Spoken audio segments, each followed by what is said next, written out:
Episodio 1. Turbas, elecciones y secuestros. Spencer McBride. El 27 de junio de 1844, en la ciudad estadounidense de Carthage, Illinois, una turba armada irrumpió en la cárcel del condado. Allí, asesinaron al profeta Joseph Smith y a su hermano Hiram. El trabajo se hizo en un instante, escribiría el testigo Willard Richards poco después de que se disipara el humo. Su carta estaba dirigida a varios destinatarios, entre ellos Emma Smith, la esposa del profeta. Richards tenía la responsabilidad de informar a Emma que ahora era viuda y que sus hijos habían perdido a su padre. La noticia también inspiraría luto entre los miles de hombres y mujeres que, como miembros de la Iglesia de Jesucristo de los Santos de los Últimos Días, siguieron a José Smith como profeta de Dios. Llorarían por su presidente caído. Desde ese día de 1844, los Santos de los Últimos Días han conmemorado el trágico acontecimiento. Han recordado a José y a Hiram Smith como mártires. Se refieren a este momento como el martirio de José y Hiram Smith, o, a veces, simplemente como el martirio. ¿Qué provocó este asesinato? ¿Qué motivó a una turba a cometer actos tan ilegales? ¿Cómo, en un país que se consideraba un bastión de la libertad, justificaron los asaltantes el asesinato de dos líderes religiosos? Como la mayoría de los acontecimientos históricos, el asesinato de Joseph y Hiram Smith es una historia larga y compleja. Es una historia de fe y valentía, de miedo y violencia. Es una historia sobre política y derecho, sobre intolerancia y turbas. Es un acontecimiento histórico que exploraremos en los próximos 8 episodios. Este es Road to Carthage, a Joseph Smith Papers Podcast, y soy su presentador, Spencer McBride. Spencer McBride. Episodio 1. Turbas, elecciones y secuestros.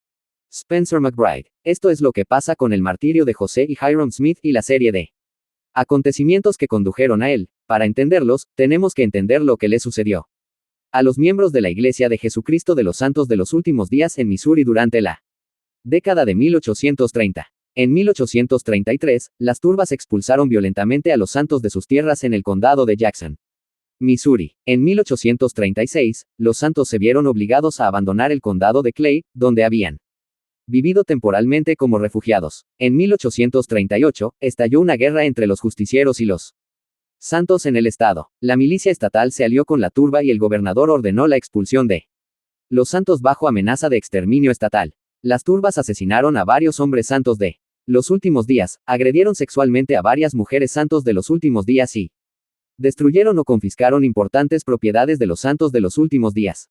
Todas las peticiones de ayuda de los santos a los diferentes niveles de gobierno resultaron inútiles. Así, a finales de 1838 y principios de 1839, cuando los santos de los últimos días se mudaron a Illinois, cuando eran nuevamente refugiados religiosos, el trauma de las persecuciones de Missouri se cernía sobre ellos. Matthew Godfrey. No creo que se pueda entender realmente la historia de Novo sin entender lo que pasaron los santos en Missouri. Spencer McBride. Ese es el historiador Matthew Godfrey, editor general de los documentos de Joseph Smith. Matthew Godfrey. El nivel de violencia que experimentaron allí, el trauma que experimentaron al ser obligados a abandonar sus hogares, ya sea al ser expulsados del condado de Jackson en 1833 o al no ser expulsados violentamente, pero aún así se les pidió que abandonaran el condado de Clay en 1836, y luego toda la violencia que estalló en 1838, y el arresto final de Joseph Smith y su encarcelamiento en la cárcel de Liberty. Creo que todas estas cosas traumatizaron a los santos y a Joseph Smith.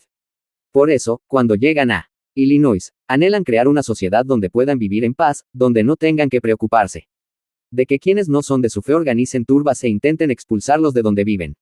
Spencer McBride. En 1839, cuando los santos buscaban reconstruir su comunidad en un lugar llamado Novo, las lecciones aprendidas de las persecuciones en Missouri les pesaron profundamente y finalmente influyeron en la forma en que diseñaron el gobierno y las leyes de su ciudad. Esto influyó en la forma en que redactaron los estatutos de la ciudad que presentarían a la legislatura del estado de Illinois para su aprobación. Alex Smith, historiador de los documentos de José Smith, lo explica. Alex Smith. Intentan acercarse a Novo de tal manera que puedan proteger a sus ciudadanos y evitar que se repitan las experiencias que tuvieron en Missouri. Así que, al llegar a Novo, casi inmediatamente después de desbrozar el terreno, empezar a construir estructuras habitacionales y cosas así. Enseguida, durante el primer año y medio, se les ocurrió la idea de establecer protecciones legales mediante la solicitud de estatutos, especialmente uno para el municipio de Novo del gobierno estatal de Illinois.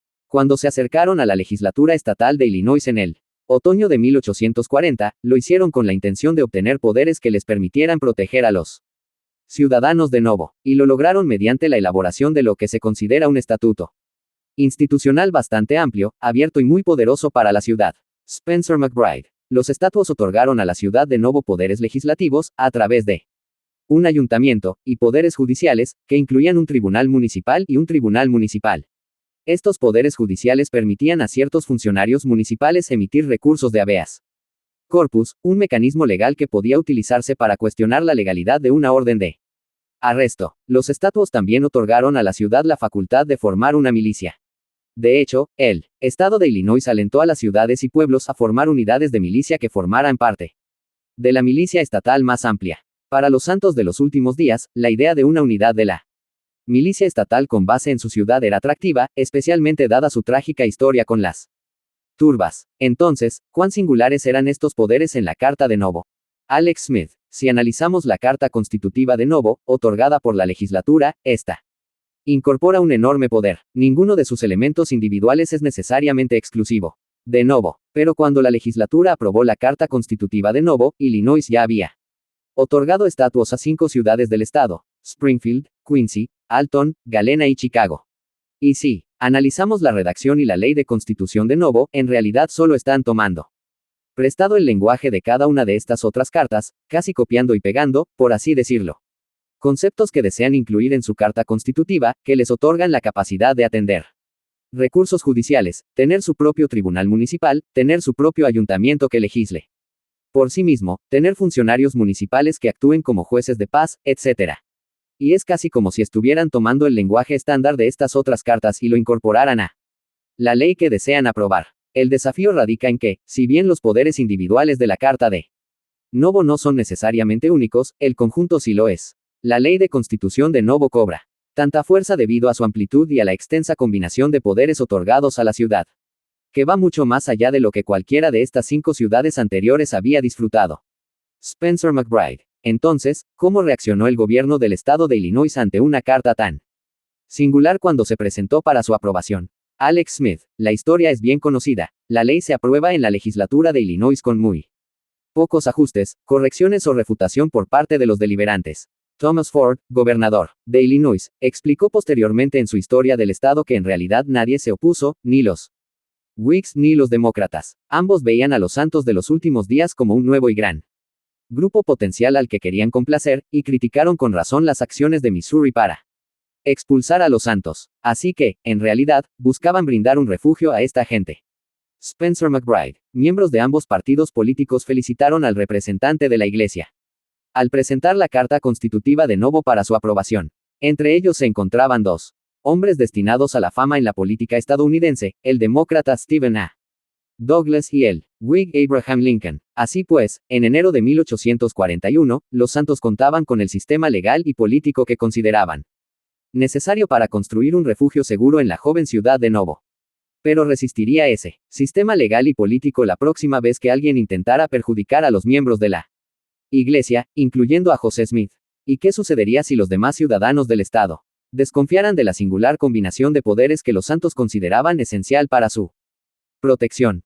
Spencer McBride. ¿Qué relación tiene el establecimiento de Novo y la adopción de medidas para proteger los derechos y la vida de los santos con la historia del martirio de José y Hiram Smith? Fue el establecimiento y la aplicación de esas medidas lo que provocó críticas públicas. Críticas públicas que contribuyeron a la violencia contra los santos. Las pruebas más significativas de los poderes de la Carta Constitutiva de la ciudad de Novo, la prueba más significativa de si Novo sería el refugio seguro que los líderes de la Iglesia esperaban, provinieron de Missouri. Estas pruebas se produjeron entre 1840 y 1843, cuando Missouri intentó obligar a José Smith a regresar al estado, el mismo estado donde el gobernador había declarado que los santos debían ser expulsados o exterminados. Jeffrey Majas, historiador de los documentos de José Smith, lo explica. Jeffrey Majas. Missouri intentó extraditar a Joseph Smith a su estado para ser juzgado en 3 ocasiones. En cada uno de estos casos, Joseph Smith fue liberado mediante un procedimiento legal técnico conocido como habeas corpus, mediante el cual se puede cuestionar la legalidad o justificación de una detención o arresto. Spencer McBride. José Smith sabía que si iba a Missouri, sería vulnerable a ataques de enemigos declarados suyos y de la iglesia. Tenía buenas razones para creer que si regresaba a Missouri, lo matarían. Así pues, mientras Joseph Smith cuestionaba la justificación de los cargos que las autoridades de Missouri le imputaban, cada vez que Missouri intentaba extraditarlo, recurría a recursos de habeas corpus para impugnar la base de las solicitudes de extradición y las correspondientes órdenes de arresto. Y todo esto lo hizo en Illinois, donde creía que podría recibir audiencias más justas.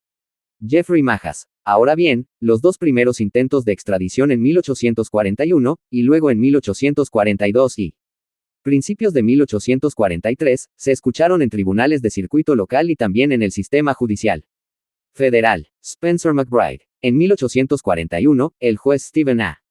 Douglas, quien posteriormente alcanzaría fama política, dictaminó que la orden de arresto era defectuosa y liberó a Joseph Smith. En enero de 1843, Joseph Smith triunfó una vez más al impugnar el fundamento de la demanda de Missouri contra él, esta vez ante un juez del Tribunal de Circuito de los Estados Unidos.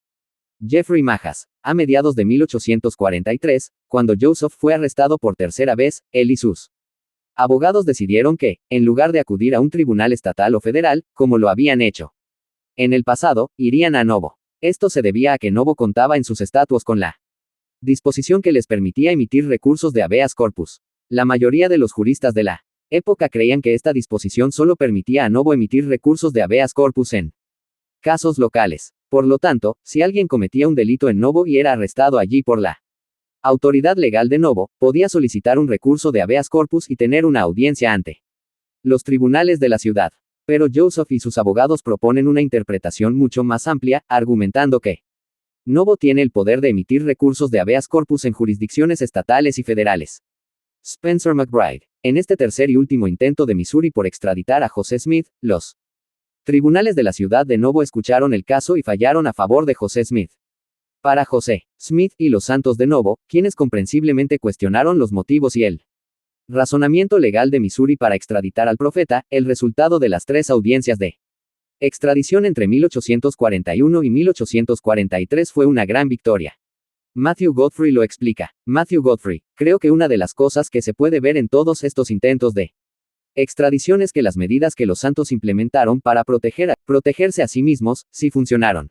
Porque en los tres intentos de extradición, Joseph pudo ser puesto en libertad gracias a recursos de habeas corpus. Y entonces, si ese realmente era el objetivo de los santos, que no querían que José Smith fuera llevado por sus enemigos, entonces creo que se puede decir que esas salvaguardas funcionaron. Porque evitaron que José Smith fuera llevado de regreso a Missouri en ese momento. Spencer McBride. Sin embargo, aunque los santos de Novo interpretaron este uso exitoso del habeas corpus como prueba de que las salvaguardias que habían establecido en Novo funcionaban, salvaguardias que la legislatura estatal de Illinois había otorgado a la ciudad desde un principio, otros estaban preocupados por sus acciones. La preocupación no surgió simplemente de diferentes interpretaciones de la ley. Las preocupaciones estaban motivadas, en parte, por cuestiones económicas y políticas. Las preocupaciones estaban motivadas por el poder. A muchos no santos de los últimos días en el oeste de Illinois les preocupaba que la presencia y organización de los santos les impidiera ejercer el poder político y económico que una vez tuvieron o que esperaban ejercer. Y esta animosidad hacia los santos se difundió en los periódicos de la región. Brent Rogers, historiador principal de los documentos de José Smith, lo explica. Brent Rogers. Los periódicos locales de Illinois desempeñaron un papel fundamental en fomentar el antagonismo hacia los santos y, a menudo, los criticaron duramente, incluso desde muy temprano. Desde principios de la década de 1840, el editor del periódico Warsaw Signal, Thomas Sharp, expresó abiertamente su desprecio por José Smith y los santos de los últimos días. Spencer McBride. The Warsaw Signal era un periódico publicado en la ciudad de Varsovia, Río abajo de Novo, y rival económico del incipiente asentamiento de los santos.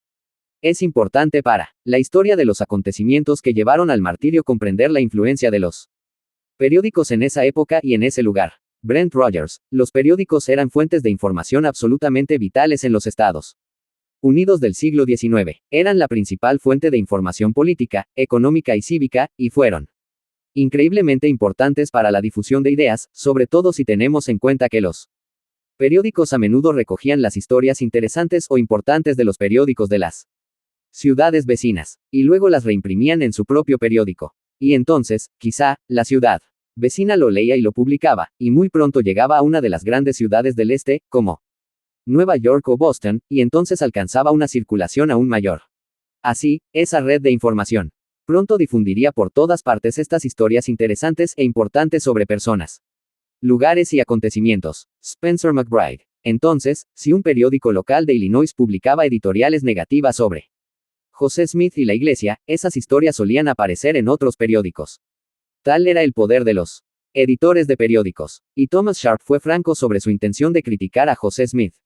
Brent Rogers, en un editorial de 1841, explicó a fondo por qué sentía tanta antipatía por José Smith y los santos de los últimos días. Escribió, siempre que, como pueblo, trasciendan su ámbito propio de denominación religiosa y se conviertan en una organización política, como muchos de nuestros ciudadanos comienzan a temer que ocurrirá, esta prensa se compromete a oponerse a ellos. En cuestiones religiosas es y permanecerá neutral, pero está obligada a oponerse a la concentración del poder político en una organización religiosa o en manos de unos pocos individuos. Así pues, Thomas Sharp deja muy claro en este editorial y en muchos otros que publica que se opondrá a la iglesia y a lo que percibe como el poder desmesurado que José Smith y los líderes de la iglesia ejercían sobre su pueblo, cuya población y tamaño estaban en aumento.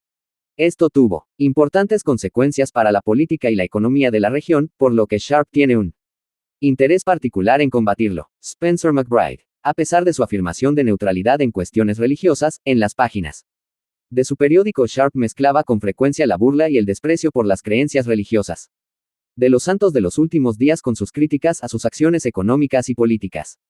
Sharp no podía separar sus prejuicios religiosos de sus demás opiniones sobre los santos de los últimos días.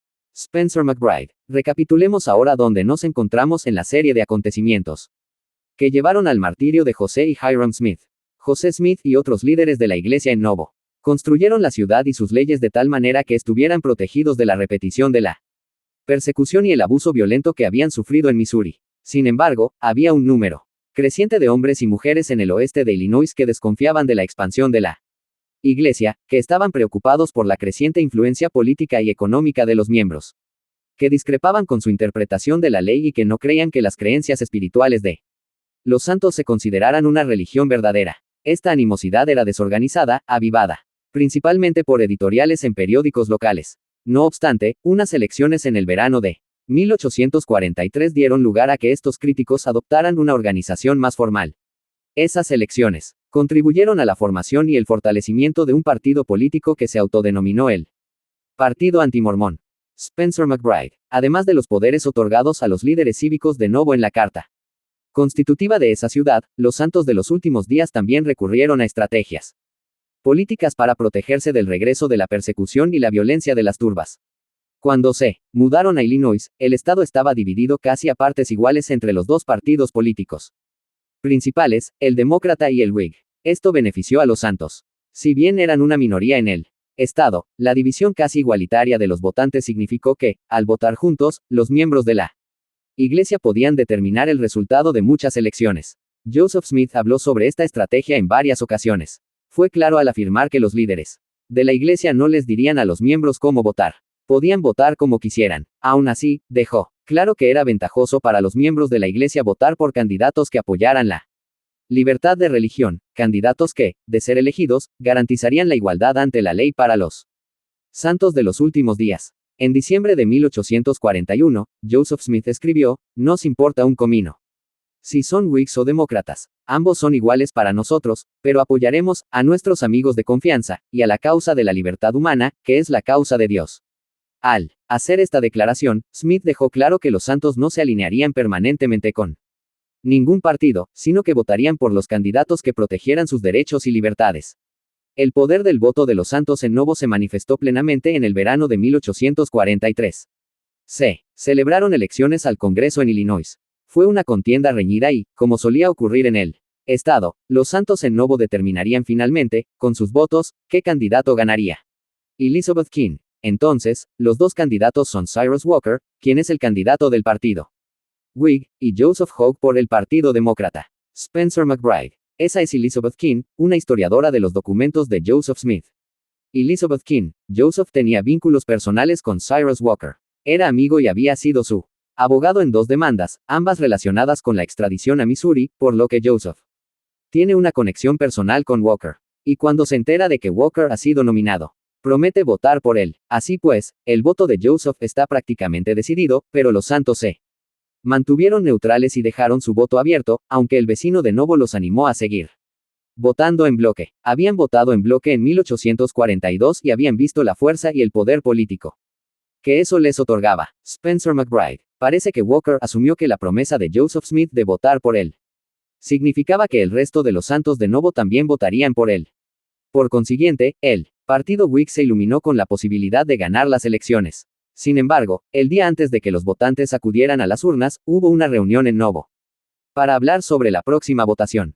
Joseph reiteró su intención de votar por Cyrus Walker, el candidato Whig, pero Hyrum Smith expresó su opinión, basándose en una revelación que había recibido, de que los Santos estarían mejor atendidos por el candidato demócrata, Joseph Hogg. Elizabeth King. Esto enfurece al partido Whig. Están furiosos. Walker se apoderó de la mayor parte del condado de Hancock, con la excepción de Novo, y es el poder de ese voto en Novo lo que le da a Hogg la elección. Así que habrían ganado sin eso, y este es un punto de gran controversia, y se ve a los periódicos Whig quejándose de esta supuesta revelación del cielo que les hizo perder el voto. Y esto realmente une tanto a los Whig como a la mayoría de los opositores a Joseph Smith contra los Santos. Spencer McBride, el historiador Christian Heimberger de los documentos de Joseph Smith, describió parte de la ira que los Whigs y otros en el oeste de Illinois expresaron a raíz de la elección. Christian Heimberger, el hecho de que la mayoría de los Santos de los últimos días votaran por Hogg enfureció profundamente a los Whigs locales, quienes declararon públicamente que una revelación celestial había puesto a la mayoría en nuestra contra. Un periódico Whig afirmó que los Santos de los últimos días del distrito habían recibido instrucciones explícitas de votar por Hogg. La percepción de que los Santos de los últimos días votarían en masa según los caprichos de sus líderes perturbó y enfureció profundamente a muchos residentes de Illinois. Spencer McBride. Aunque los Santos en Novo habían logrado la victoria contra los demócratas, algunos miembros de ese partido estaban preocupados por la influencia electoral que ejercían desde Novo. Así, si bien los Santos creían que su estrategia política era necesaria para garantizar la protección de sus derechos y de sus vidas, algunos de los que se beneficiaron de sus votos seguían preocupados por el poder que ejercía un grupo minoritario. Christian Heimberger. En su libro de 1854, Historia de Illinois, el exgobernador Thomas Ford afirmó esto. Dijo: a partir de ese momento, los Whigs en general, y una parte de los demócratas, decidieron expulsar a los mormones del estado, y todo lo relacionado con los mormones se politizó. Spencer McBride. Una de las razones por las que esta elección se convirtió en un punto de inflexión en la historia de los Santos de los últimos días en Illinois y un evento clave en la serie de acontecimientos que conducirían al asesinato de José y Hyrum Smith es que los resultados de la elección impulsaron a muchos de los críticos más severos de la Iglesia a organizarse de manera más formal. 2 años antes, Thomas Sharp había formado un grupo conocido como el Partido Antimormón. En aquel entonces, Sharp y sus simpatizantes no podían identificar las ofensas específicas cometidas por los Santos en Novo, pero se convencieron de que tales ofensas eran inevitables. El partido antimormón centró su animosidad en la existencia y el tamaño de la Legión de Novo, intentando retratar a los Santos como un pueblo violento y sin ley. Así, en la vasta red de periódicos estadounidenses que reimprimían las noticias entre sí, los periódicos del condado de Hancock, Illinois, dieron mayor publicidad a las críticas a José Smith y a la Iglesia. Brent Rogers lo explica. Brent Rogers. Los periódicos, no solo el periódico de Sharp, sino también otros periódicos de la región en el condado de Hancock y sus alrededores, transmitieron el mensaje del recién formado partido político antimormón, dando voz pública a las percepciones negativas de un creciente coro de sentimiento antimormón en el condado de Hancock, en el estado de Illinois, y pronto incluso en el este de los Estados Unidos mediante esa red de información y red de difusión de noticias de un periódico a otro. Spencer McBride. Tras las elecciones al Congreso de 1843, el partido antimormón era más numeroso que nunca y se reunió en Carthage, Illinois, para una convención. Dicha convención redactó resoluciones que desestimaban a los Santos por ser anárquicos y su religión por ser falsa. Sin embargo, así era como los estadounidenses de la época justificaban a menudo la discriminación contra grupos religiosos minoritarios, consideraban que las creencias de estos grupos impopulares eran demasiado diferentes de la corriente dominante o, en algunos casos, Completamente falsas. De esta manera, intentaban convencer al público de que sus acciones no se consideraban persecución religiosa. De esta manera, intentaban convencerse a sí mismos de que no estaban violando los principios de la libertad religiosa. Al partido antimormón le preocupaba que los santos de nuevo ejercieran demasiado poder legal, político y económico. Pero incluso en sus resoluciones escritas, no pudieron separar esas preocupaciones de sus prejuicios contra las creencias religiosas de los santos. Spencer McBride. Desde finales del verano de 1843, el recién formado partido antimormón estuvo atento y esperando la oportunidad de tomar medidas contra los santos. Una serie de dramáticos acontecimientos ocurridos más tarde ese año les brindaron el momento que anhelaban, y todo empezó con rumores. Jeffrey Majas, uno de los rumores que seguían constantemente a los santos desde Missouri en adelante era que existía una gran red de ladrones santos de los últimos días que robaban propiedades. Ahora bien, por un lado, sabemos que algunos santos de los últimos días robaban caballos y otras propiedades de sus vecinos. Su actitud parecía ser la de, el mundo me lo quitó todo en Missouri, tengo derecho a robarme algunos caballos. Esto es erróneo, es condenado repetidamente por José, por Brigham, por Hiram y por muchos otros líderes de la iglesia, pero es un elemento pequeño y no es ni de lejos tan grande como lo hacen parecer las conspiraciones antimormonas. Hablan de grandes redes de ladrones de caballos que recorren el condado robando todo el ganado que ven. Claramente, exageraciones. Spencer McBride. Algunos miembros de la iglesia optaron por ignorar las reiteradas declaraciones de los líderes de la iglesia que los instaron a obedecer la ley, lo que tuvo consecuencias desastrosas. A finales de 1843, dos santos de los últimos días, Ebenezer Richardson y Mark Childs, fueron sorprendidos robando caballos en Missouri. Para salvarse, afirmaron que podrían guiar a sus captores hasta los hombres detrás de la supuesta red criminal. Dijeron que se trataba de un padre y un hijo que vivían en el oeste de Illinois, llamados Daniel y Philander Avery. Actualmente, no hay pruebas de que los Avery fueran culpables de tales delitos. Sin embargo, los dos ladrones capturados contribuyeron a urdir un complot para secuestrar a los Avery. Jeffrey Majas. Casi inmediatamente, a mediados de noviembre de 1843, Ebenezer Richardson acude a casa de Philander Avery, lo convence de visitarlo en Varsovia por asuntos de negocios, y en cuanto Philander llega a Varsovia, unos habitantes de Missouri lo agarran y lo llevan al otro lado del río. Le ponen un cuchillo en la garganta y le dicen que confiese todos estos robos, de lo contrario, lo matarán. Spencer McBride. Este era el momento que el partido antimormón había estado esperando. Lo vieron como una razón justificada para perseguir a algunos santos de los últimos días. Y la primera persona a la que atacaron fue el padre de Philander, Daniel Jeffrey Majas, y así, en respuesta a estas acusaciones, Levi Williams, uno de los líderes del partido antimormón y también coronel de la milicia, lidera una banda de alrededor de una docena de antimormones a la casa de Daniel Avery, donde lo secuestran a punta de pistola, lo atan a un caballo y lo llevan a través del río hacia Missouri, donde puede enfrentar lo que ellos dicen que es justicia. Esto desata una polémica en la región. Los santos de los últimos días, al enterarse de estos secuestros, piensan, si esto les pudo pasar a Daniel y Philander Avery, podría pasarle a Joseph Smith, podría pasarle a cualquiera. Necesitamos reforzar nuestra seguridad, debemos estar preparados para la lucha. Los antimormones vienen por nosotros. Spencer McBride. Adam Petty, un historiador de los documentos de Joseph Smith, compartió conmigo su perspectiva sobre este episodio histórico. Adam Petty. Creo que, desde su punto de vista, esta es otra provocación por parte de Missouri. Una vez más, nos están acosando, están intentando acosar a Joseph.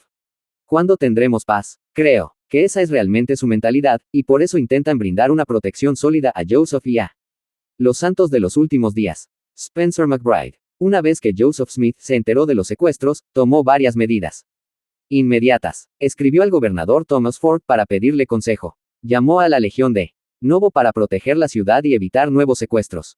Por último, en su calidad de alcalde, Joseph Smith se reunió con el ayuntamiento de Novo para aprobar nuevas ordenanzas para la protección de la comunidad. Adam Petty. Se aprobó una ordenanza del ayuntamiento con un nombre interesante, Ordenanza Extraordinaria para el caso extraordinario de Joseph Smith y otros. En esencia, establece sanciones muy severas para cualquiera que intente llevar a Joseph o a cualquier otra persona de regreso a Missouri, en relación con cargos basados en las dificultades sufridas en Missouri. Spencer McBride. Joseph Smith consideraba que los secuestros de Avery estaban relacionados con los intentos previos de extraditarlo a Missouri. Él y sus compañeros, los líderes de la ciudad de Novo, estaban cansados de los incesantes intentos y del peligro que Joseph sentía por su seguridad personal, incluso después de haber sido absuelto de tales arrestos en 3 ocasiones diferentes. Por lo tanto, esta ordenanza extraordinaria, como se la llamó, significaba que quien intentara arrestar a Joseph Smith por cargos provenientes de Missouri podía ser arrestado y encarcelado de por vida. La ordenanza también establecía que, tras dicho arresto y condena, el culpable solo podía ser indultado por el gobernador si Joseph Smith aprobaba dicho indulto. Fue una ordenanza extrema, aprobada en un contexto en el que Joseph Smith y otros se preocupaban por su seguridad. Sin embargo, fue una medida demasiado extrema para muchos residentes del oeste de Illinois. La consideraron motivo de preocupación, que los santos de Novo estaban asumiendo demasiado poder legal y político, que tales actos los colocaban por encima de la ley. En cuanto a los miembros del partido antimormón y otros que ya eran oponentes declarados de la Iglesia, vieron la nueva ordenanza como otra oportunidad para volver el sentimiento público en contra de Joseph Smith y los santos. Adam Petty, la prensa y la gente del condado de Hancock básicamente lo utilizan como un arma contra ellos. Spencer McBride. En resumen, los secuestros de Avery pusieron a los Saints en alerta máxima.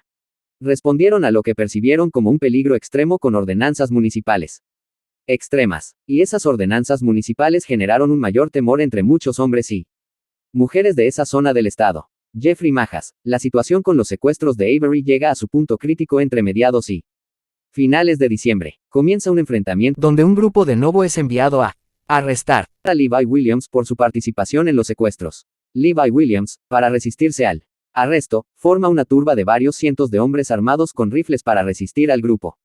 Y, el grupo, al ver que existe la posibilidad de un derramamiento de sangre, se da la vuelta. Y creo que es en ese momento que Joseph Smith dice, bueno, la situación se ha descontrolado. Necesitamos calmar las cosas, debemos mantener la calma, debemos calmar las tensiones. Y así, se empieza a ver a los líderes de la iglesia y de la sociedad civil en Novo presentar una actitud mucho más pacifista. Joseph da un discurso a la Legión de Novo donde dice, no tenemos que intentar hacer nada con respecto a Levi Williams ni a estos antimormones. Vamos a quedarnos de brazos cruzados, a esperar a que llegue el momento de los tribunales y a dejar que los tribunales estatales resuelvan todo esto. Vamos a llevarlo al sistema legal y dejar que ellos se ocupen de esto. Vamos a intentar calmar la situación. Y así, se ve cómo estas tensiones comienzan a disiparse. Spencer McBride. Parte de la reducción de las tensiones se logró mediante conversaciones mesuradas entre las partes. Jeffrey Majas. Y como parte de eso, en enero y febrero, ciudadanos preocupados de Carthage, que no eran tan hostiles como la mayoría de los antimormones, visitaron a Joseph y le dijeron, mira, estas ordenanzas que has aprobado no sirven de nada. Están alimentando las tensiones. Se consideran una prueba de que estás por encima de la ley, de que la estás violando. Joseph se disculpó y les dijo, esa nunca fue mi intención. No era lo que se suponía que debían hacer. Y, por recomendación de Joseph, muchas de las ordenanzas aprobadas en diciembre en respuesta a los secuestros de Avery, incluida la ordenanza extraordinaria, fueron derogadas en febrero de 1844. Spencer McBride. Para muchos residentes del oeste de Illinois, la vida pareció volver a la normalidad en febrero de 1844. Pero los miembros del partido antimormón siguieron tan comprometidos como siempre con la idea de expulsar a los santos del estado, por la fuerza si era necesario. Spencer McBride. El futuro del refugio que los santos de los últimos días habían construido en Novo era incierto a finales de 1843 y principios de 1844.